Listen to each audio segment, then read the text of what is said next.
सभी जो निर्वाचित प्रतिनिधि हैं वो शिक्षक के समस्याओं के लिए संवेदनशील है। सरकार कहती है कि मैं इस काम को कर दूंगा, लेकिन सरकार के ऊपर कितना काम है। लोगों ने सदन के अंदर उठाया इस मसले को कि आप जल्दी से इस काम को कीजिए, तो शिक्षा मंत्री ने कहा है कि हम एक कमेटी बना रहे हैं। हमने सदन में कहा है शिक्षा मंत्री से कि मेरे मौलिक अधिकार पर आघात मत कीजिए, आप मेरा मौलिक अधिकार है उसको दीजिए।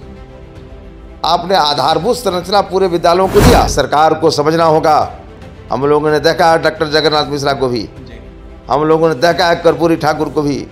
इस सरकार को भी समझना होगा कि जब दिन लगते हैं, जब दिन खराब आते हैं तो आदमी का माथा चढ़ जाता है और सर चढ़ कर बोलना शुरू कर देता है। कातिल ही मुहाफिज है, कातिल ही सिपाही है, शीशे की अदालत में पत्थर की गवाही है।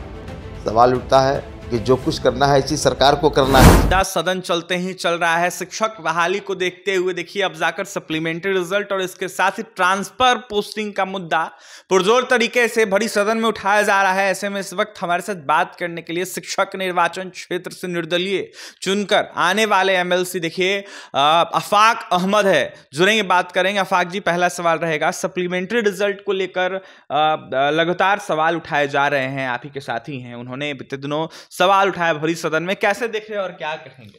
देखिए, सवाल तो उठाया जा रहा है। सबसे पहले तो मैं आपका को धन्यवाद देता हूं कि इस ज्वलंत मुद्दे पर आप आकर मुझसे बात कर रहे हैं, इसके लिए आपका शुक्रिया अदा करता हूं। सभी जो निर्वाचित प्रतिनिधि हैं वो शिक्षक के समस्याओं के लिए संवेदनशील है। सरकार कहती है कि मैं इस काम को कर दूंगा, लेकिन सरकार के ऊपर कितना काम है। काम जब 1 बाय 1 करके निष्पादन करेगी तभी समस्याओं का निदान होगा। ट्रांसफर पोस्टिंग में सरकार बिल्कुल उजबुझा गई है। हमको लगता है कि ये इसको समझ में नहीं आ रहा कि मैं क्या करूं। नहीं समझ में आ रहा है तो जो शिक्षक नेता हैं उनसे भी वार्ता कर ले, बैठकर रास्ता कोई निकाल लें। जो प्रधान शिक्षक हेडमास्टर के लिए नियुक्त हुआ, सिलेक्टेड हुआ, आज वो भी बैठा हुआ है। आज कई जिलों से बिहार के सुदूर देहातों से लड़कियां आकर यहाँ काम कर रही हैं, उसके बारे में भी आपने कोई निर्णय नहीं लिया। तो हम लोगों ने सदन के अंदर उठाया इस मसले को कि आप जल्दी से इस काम को कीजिए, तो शिक्षा मंत्री ने कहा है कि हम एक कमेटी बना रहे हैं। एक कमेटी बनाकर इस सभी चीज़ों को प्रायोरिटी के बेस पर काम करेंगे। आज हमने कई मुद्दों को हमने भी उठाया है। हमारा मदरसा और संस्कृत का मामला था। संस्कृत विद्यालय में जो टीचर्स हैं, मदरसे में जो टीचर्स हैं, उनको आप सुविधा देने में आपको दिक्कत हो रही है।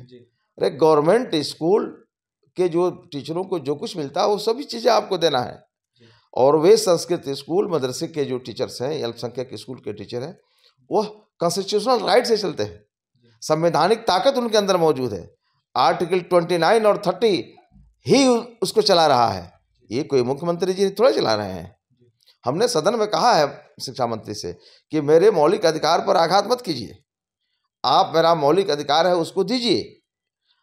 आपने आधारभूत संरचना पूरे विद्यालयों को दिया, पूरे बिहार के गवर्नमेंट स्कूलों को दिया, और इसमें पढ़ने वाले बच्चे भी तो बिहार के थे, ये तो विदेश के थे नहीं।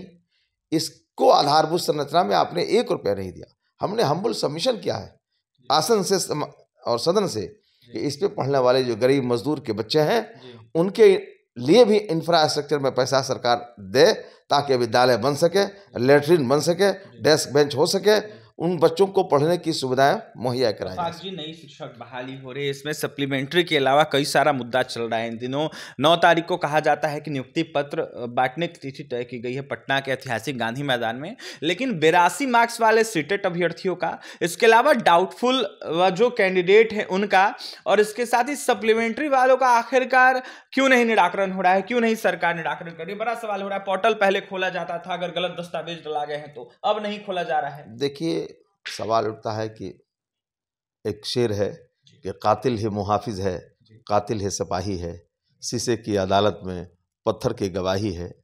सवाल उठता है कि जो कुछ करना है इसी सरकार को करना है।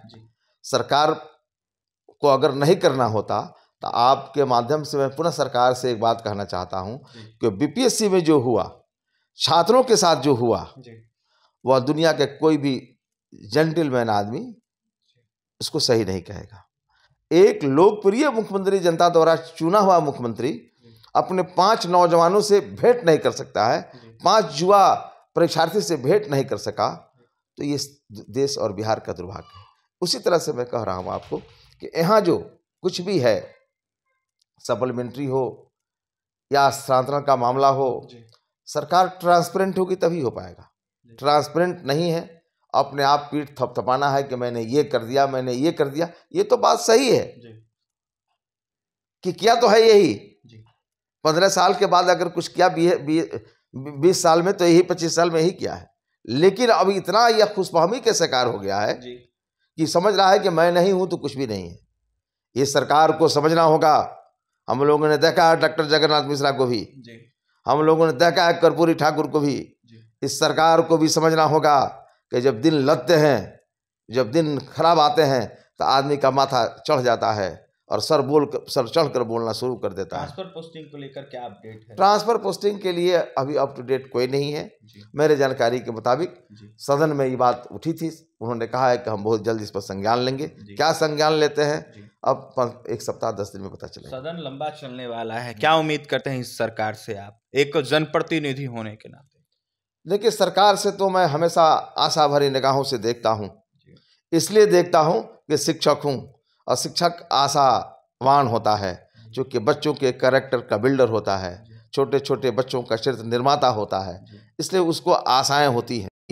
हम इस सदन से आशा करते हैं ट्रांसपेरेंट तरीके से सदन हमारे शिक्षक हित में काम करेगी, स्थानांतरण को ट्रांसपेरेंसी से करेगी, जो प्रधान शिक्षक है उनका भी इमीडिएट प्रमोशन करेगी, जो हमारे बच्चे बाहर में काम कर रहे हैं, जो घर लौट के आने की इस उम्मीद पर खड़े हैं, उनके साथ भी यह सरकार न्याय करेगी और हम इसके लिए संघर्ष करेंगे। सप्लीमेंट्री रिजल्ट के लिए भी प्रयास करेंगे। देखिए, सप्लीमेंट्री रिजल्ट का मामला हो या फिर ट्रांसफर पोस्टिंग का मामला हो, सभी अनेक मुद्दों पर प्रयास करेंगे। आफाक अहमद यह साफ तौर पर कह रहे हैं कि ट्रांसपेरेंसी के तहत जो है, ट्रांसपेरेंसी तरीके से जो है सदन चले और ऐसे में सभी शिक्षकों के मुद्दों को देखते हुए संज्ञान में मामला लेकर निराकरण करे। फिलहाल देखने वाली बात यह होगी क्या कुछ बिहार के शिक्षा मंत्री नीतीश सरकार शिक्षा हित में, शिक्षकों के हित में, अभ्यर्थियों के हित में करते हैं। और भी तमाम खबरों के लिए NBC 24 के साथ बने रहें।